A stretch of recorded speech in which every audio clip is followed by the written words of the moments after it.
Yan po yung ating barangay road mga kaparmlat. Along Barangay Road. Napakagandang lupa na naman yung ating ipapakita ngayon mga kaparmlat. Kumusta kayo mga suki dito sa Realty Philippines TV? At matagal po na hindi po tayo nakapag-vlog sa sobrang busy po mga kaparmlat yan. Nandyan pa rin ako mga kaparmlat at hindi ko po kayo iiwan. Okay? Ngayon naman po para po mabilis paiklian po natin yung video mga kaparmlat. Ang total lot area po nito ay 3.5 hectares. Ito po ay TCT title. Okay? Ngayon po, yung mga pananim na ating nakikita ngayon, mangga, rambutan, lansones, niyog, guyabano, langka, at saka po, mahogani. Yan po yung mga pananim dito. Puno po ng pananim ang ating property. You are watching Realty Philippines TV. Please don't forget to subscribe. At ngayon mga kaparmlat ay papunta tayo banda roon. Ikutin po natin yung lupa na ito mga kaparmlat. And then kompleto po yung ating mga basic na kailangan gaya po ng tubig, electricity, and then yung signal po ng cellphone. Mataas po or elevated po yung banda po dito sa unahan mga kaparmlat. Okay? Ang lupa po ay combination po ng slope at saka po may flat. Yan, ang flat po niya ay nasa 40% at yung kanyang slope po ay 60% mga kaparmlat.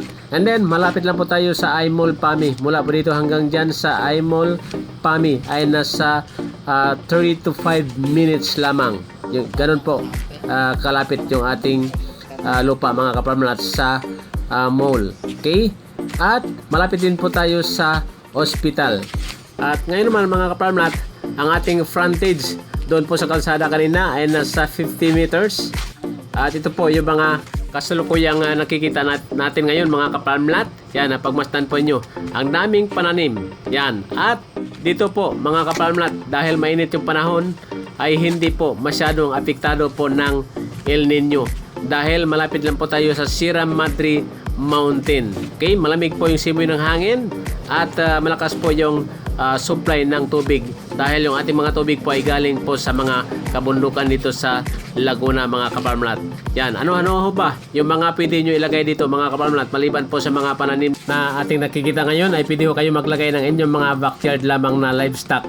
Okay, dahil marami pong mga community dyan sa baba mga kaparmlat at dyan din po sa taas. Okay, ngayon mga kababayan, ang ating location po ay PAMI Laguna. Ulitin ko lang po, 3.5 hectare or hectares TCT title. Yan. At shout out po sa lahat ng mga subscribers, sa mga supporters dito po sa Realty Philippines TV.